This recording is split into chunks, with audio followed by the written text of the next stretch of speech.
بسم اللہ الرحمن الرحیم۔ السلام علیکم۔ جنت سے محروم لوگ۔ رسول اللہ صلی اللہ علیہ وآلہ وسلم نے ارشاد فرمایا، میری ساری امت جنت میں جائے گی سوائے ان لوگوں کے جو انکار کر دے۔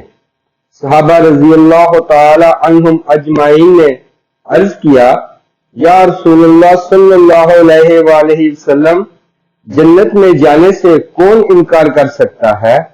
آپ صلی اللہ علیہ وآلہ وسلم نے جواب میں ارشاد فرمایا، جس نے میری اطاعت کی وہ جنت میں داخل ہوا، اور جس نے میری نافرمانی کی یقیناً اس نے جنت میں جانے سے انکار کر دیا۔ سبحان اللہ۔ اللہ تعالیٰ سے دعا ہے کہ وہ ہمیں اپنی اور اپنے پیارے محبوب نبی صلی اللہ علیہ وآلہ وسلم کی اطاعت کرنے اور نافرمانی سے بچنے کی توفیق عطا فرمائے۔ آمین ثم آمین یا ارحم الراحمین۔ اسلامک ویڈیوز کے لیے سبسکرائب کریں اور ساتھ بیل کے بٹن کو بھی پریس کر دیں۔